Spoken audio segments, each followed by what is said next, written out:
레스터에게는 두 골 차로 벌릴 수 있는 결정적인 기회였어요.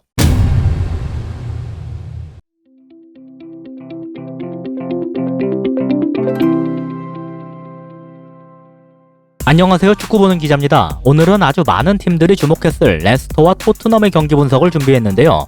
이날 토트넘은 상당히 강력한 전방 압박을 시도하면서 주도권을 가져오고자 했습니다. 여기에선 압박을 풀어내기 위해 이에아나초가 상당히 아래까지 내려오면서 빌드업을 돕고자 했지만 즉각적으로 근처에 있는 3명이 달라붙으면서 볼을 빼앗길 위기에 처한 것을 볼 수 있습니다. 톱인 이에아나초가 내려가니까 토비도 함께 많이 올라오면서 숫자를 확보했는데요. 이러한 전방 압박 덕분에 토트넘은 전반전에 레스터보다 더 높은 점유율을 기록하기도 했습니다. 다만 이 방식은 토트넘에게 커다란 위험도 함께 안겨줬는데요. 전방에 많은 숫자를 투입했다는 것은 후방의 숫자가 적어진다는 뜻이기도 합니다. 레스터는 롱패스를 통해 전방 투톱인 바디와 이에아나초에게 볼을 투입하곤 했는데 토트넘은 여기에 종종 애를 먹곤 했습니다. 그래도 사실 숫자 자체는 괜찮았어요. 지금 장면에서도 보이다시피 레스터의 투톱에 대응할 수 있도록 셋은 후방에 남겨뒀기 때문입니다. 수비는 상대 공격수보다 하나 더 많아야 한다는 원칙을 잘 지키고 있는 셈인데요. 문제는 3대2로도 상대하기가 힘들었던 것이었습니다. 특히 아까도 그렇고 지금도 그렇고 바디는 보통 산체스가 맞게끔 돼 있었어요.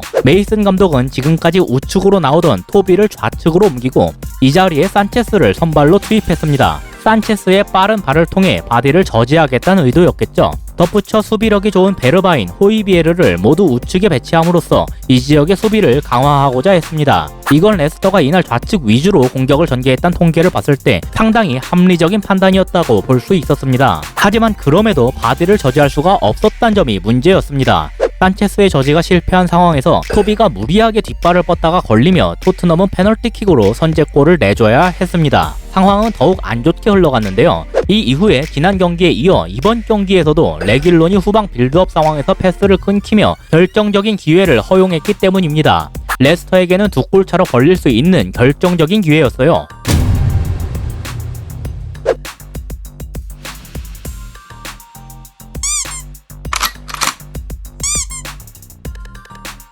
최근 절정의 득점력을 뽐내던 이에아나초가 이 좋은 기회를 이런 식으로 날릴 줄은 몰랐습니다. 뭔가 다른 힘이 작용했던 것만 같은. 아무튼 토트넘에게 행운이 따랐지만 여전히 한 골을 뒤지고 있었기 때문에 상당히 절망적인 상황이었습니다. 하지만 3백과 4백을 병행하는 레스터의 수비진을 뚫기란 상당히 어려운 일이었습니다. 토트넘의 선수 평균 위치만 봐도 이날 토트넘은 좌측에 레길론을 엄청나게 올리면서 손흥민과 케인이 거의 투톱처럼 움직이게끔 만들었는데요. 따라서 손흥민이 맞붙는 대상은 카스타뉴나 포파나가 됐습니다. 특히 포파나는 센터백임에도 아주 빠른 발, 넓은 커버 범위, 훌륭한 피지컬 모두를 겸비하고 있는 레스터의 핵심 선수였는데요.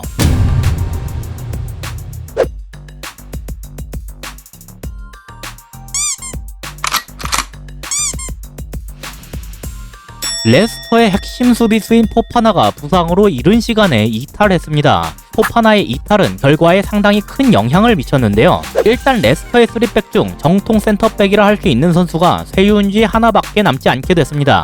그리고 그 쇠윤주는 보통 우측에서 케인이 볼을 잡을 때 그를 마크해야만 했어요. 따라서 이런 식으로 중앙에 파고드는 손흥민의 침투는 정통 센터백이 아닌 은디디와 카스타뉴가 담당할 수밖에 없게 됐습니다. 이게 일으킨 나비 효과는 이따가 다시 다루도록 하겠습니다. 이에아나초의 홈런슛, 포파나의 빠른 이탈, 두 가지의 버프를 받은 토트넘은 전반전이 종료되기 전에 득점까지 해내면서 동점을 만들어냈습니다. 이건 영상 초반에 다뤘던 전방 압박의 힘 덕분이었어요. 토트넘이 전체적으로 압박을 가하는 가운데 케인이 볼을 따냈고 거기에서 시작된 코너킥 상황을 통해 케인이 직접 득점까지 해냈습니다. 비록 코너킥에서 바로 득점이 난 것은 아니지만 코너킥 상황의 진행선상에서 득점이 났는데요.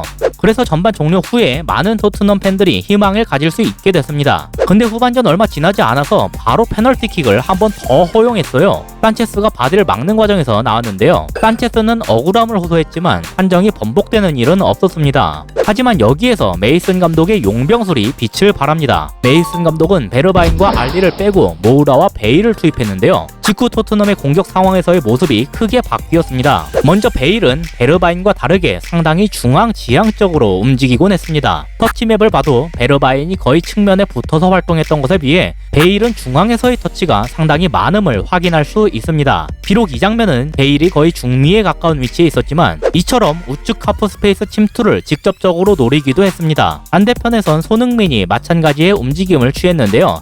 여기에서 하나 더 주목할 선수가 있습니다. 바로 케인인데요. 아까 전반전에 포파나의 중요성에 대해 다룰 때 케인은 우측 위주로 있었고 이걸 막기 위해 최윤지가 딸려 나갔다고 말씀드렸었는데요. 후반 교체 이후 케인은 좌측 위주로 있었습니다. 본래 알리가 있었던 자리였죠. 대신 새롭게 들어간 모우라가 베일과 함께 우측 위주로 움직이곤 했습니다. 케인의 위치를 좌측으로 조정하고 베일에게 우측 하프 스페이스를 노리게끔 만든다. 이걸로 얻을 수 있었던 효과는 명확했습니다. 베일이 이렇게 움직이면 레스터의 유일한 정통 센터백인 최윤지가 따라갈 수밖에 없게 돼요. 물론 기본적인 전술적 마크맨은 토마스가 되겠지만 토마스로 베일을 막아낼 수 있으리라 기대하긴 힘들었습니다. 아스날전에서 다룬 내용이지만 토마스는 페페에게도 신명나게 털린 전적이 있어요. 설령 수비 능력이 뛰어났다 하더라도 베일이 하프 스페이스를 노렸으니 최윤지가 딸려 나갈 수밖에 없었을 겁니다. 거기에 베일은 방향전환 패스에 상당히 뛰어난 강점을 보이는 선수예요. 최윤지가 끌려 나온 다음 좌측으로 볼을 투입하면 레스터는 토트넘의 득점력 투톱인 케인과 손흥민을 전문 센터백이 아닌 카스타니와 은디디만으로 대처해야 하는 상황에 놓입니다. 이런 배경에 더해 엄청난 퍼포먼스를 보여주던 슈마이켈이 코너킥을 처리하는 과정에서 이상하게 좌측골을 기록하면서 동점이 만들어지고 결국 은디디가 허점을 드러내면서 손흥민의 침투를 허용하며 베일이 역전골을 만들어내기까지 했습니다. 토트넘 3톱의 침착함이 돋보이는 좋은 득점이긴 했지만 만약 전문 센터백인 포파나가 있었다면 여기에서 보다 좋은 수비를 보여줄 수도 있지 않았을까 싶긴 했어요. 베일의 패스를 끊던가 아니면 자리를 지키면서 공간을 내주지 않던가 둘 중에 하나는 했을 것 같습니다. 하지만 가정의 의미는 없겠죠. 더욱 공격적으로 나선 레스터는 역습 상황에서 베일을 전혀 저지하지 못하면서 네 번째 실점을 기록하며 패배를 뒤집을 수 없었습니다. 많은 우여곡절이 있는 시즌이었지만 토트넘은 결국 7위를 기록하면서 유로파 컨퍼런스 대회에 참가할 수 있는 기회를 받았습니다. 이상으로 오늘의 영상을 마치도록 하겠습니다. 시청해주셔서 감사합니다.